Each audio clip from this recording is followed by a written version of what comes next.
Today we will begin learning about World War II. I want to start by telling you that information in this unit is very serious and requires a great deal of maturity. We will talk about things that are important but also make people today very sad. As students, I need you to treat this information respectfully and ask questions when you don't understand. Today's objective is to identify the major World War II leaders from both the Allied powers and the Axis powers. Let's start with the Allied powers. We're going to talk about 3 different countries and their major leaders. We'll talk about the United States, Great Britain, and the United Soviet Socialist Republic, or the USSR, or sometimes called the Soviet Union.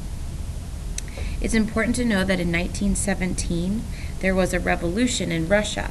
After the revolution, Russia became communist and changed their name to the United Soviet Socialist Republic, or the USSR. Let's start with the United States. We have Franklin D. Roosevelt. We already talked about him and learned a great deal about him. We know he's the president, or was the president, and he was elected in 1933 during the Great Depression. And he was the president until 1945. He was the president until he died. We know that he served more than 2 terms, and we talked about the 22nd Amendment, which limited a president to 2 terms or 10 years. President Roosevelt encouraged Congress to declare war on the Axis powers after Pearl Harbor. Just like in World War I, the United States did not enter World War II right away. The war starts in Europe in 1939, and the United States does not officially enter until 1942, after Pearl Harbor, which we'll talk about more later. Roosevelt died 3 weeks before the end of the war. He died of a brain aneurysm. When Roosevelt died, his vice president, Harry Truman, became the president. He was a U.S. president after the death of President Roosevelt. Harry Truman became very important at the end of the war. He made the decision to drop the atomic bomb and gave aid to war-torn countries. Aid, in this sense, means financial aid, or he decided to give money to countries who were destroyed after the war. Let's talk about Great Britain. You're going to need to know Winston Churchill, who was the Prime Minister of Great Britain. The Prime Minister would be very similar to our president here in the United States. And Winston Churchill was the Prime Minister of Great Britain during World War II. He took a very strong stand against Hitler. Even before the war started, a lot of countries were ignoring the things that Hitler was doing or simply just giving in to him because they didn't want to go to war, while Winston Churchill would vocally stand up against Hitler. He would encourage other countries to do something to stop the things that Hitler was doing, while others still wanted to just give in to him. So early on, he was very against Hitler and the things that he was doing. Winston Churchill is also famous for speeches, giving many speeches to keep British morale high. That means that he kept the British spirits high during the war. Let's go on to Joseph Stalin. Joseph Stalin is from the Soviet Union. He was a dictator, and as a dictator, that meant that he was the only one that had power, and he had total power over his country. He was the leader of the Communist Party in the Soviet Union. We'll talk about communism much more in our next unit, but on the most simple level, communism means that all money is divided equally among all the people. But we're going to study it more in depth in our next unit. Joseph Stalin ruled for 30 years by fear and terror. And what this means is he used fear, he scared the people of his country to do the things that he wanted. Joseph Stalin was a really bad guy. Historians don't know exactly how many people he had killed, but we estimate up to 40 million people were killed and murdered under Joseph Stalin. So he was a really awful leader. He's part of the Allied powers because he helped defeat the Nazi Germany. It's the idea that the enemy of my enemy is my friend. Because he was working to defeat Germany, he became part of the Allied team. All right, so together we have the Big Three. The Big Three is made up of Stalin, Roosevelt, and Churchill. You are going to need to know these three people. You will see this on your next quiz. Let's talk about the Axis powers. Three main countries make up the Axis team. We have Germany, Italy, and Japan. You're going to need to know two leaders from Japan, and we'll talk about them in a minute. Let's start by talking about Italy and Benito Mussolini. Benito Mussolini was a fascist dictator of Italy.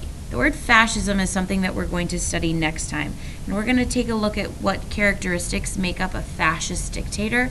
But for now, you just need to know that Benito Mussolini was a dictator from Italy. Again, you see the word dictator, and that means he had total control. He didn't start off in politics. Mussolini began as a journalist, and he used the media to gain control. Think about a few units ago when we studied yellow journalism, and we said that those journalists exaggerated news reports in order to influence their readers. Well, Benito Mussolini did the same thing. Benito Mussolini was a nationalist. He had enormous pride for Italy. And he wanted to establish an Italian empire. He wanted Italy to be the way it was, similar to the Roman Empire from ancient history. Let's talk about Germany now. The leader that you need to know from Germany is Adolf Hitler. He was inspired by Mussolini. Mussolini and a group of men that he organized were called the Black Shirts, and they overthrew the government. And Adolf Hitler watched Mussolini do this and was very inspired. He wanted to do the same thing in Germany. He became eventually the fascist dictator of Germany. Again, we'll study the word fascism next class. He was the leader of the Nazi Party in Germany. And if you look at the photograph on the screen, the man behind Hitler has a symbol on his arm. This symbol is called a swastika, and the swastika was the symbol for the Nazi Party. Today, the symbol is not a symbol that is appropriate for people to write because it generally means hate today for some of the things that the Nazi Party did to people throughout World War II. Hitler rose to power through propaganda. We learned the word propaganda in our World War I unit. We said that propaganda was information designed to influence your opinion.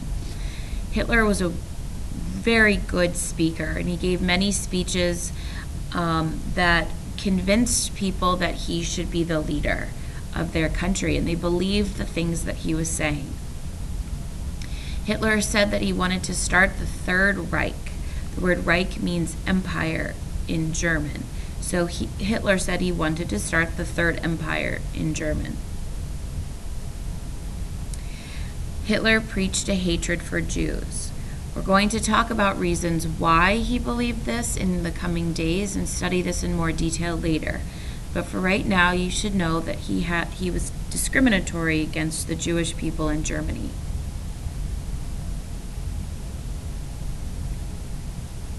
All right, our last country is Japan. And like I said before, there are two leaders that you need to know. This is Hideki Tojo. He was a military leader. He was a Japanese general. He was the leader of the Japanese military. Hideki Tojo was the man who ordered the attack on Pearl Harbor. Remember, Pearl Harbor is in the United States, and this is the event that caused the United States to get involved in the war. Hideki Tojo was the man who ordered this attack. At the end of the war, the Axis powers lose, and Hideki Tojo is tried and found guilty for war crimes, and he was executed at the end of the war. Hirohito is also from Japan, and he was the emperor of Japan during World War II. In Japan, they believed that he was divine. That meant that the people believed that God gave him the right to rule. At this time, Japanese military gained political influence during his rule. What that means is Hirohito really had zero control of what was going on. It was Hideki Tojo who was calling all the shots. The military was really running the government. While Hirohito was still the emperor, he was making very little decisions, if any. We're going to stop there, and next class we will talk about the specific reasons that caused World War II.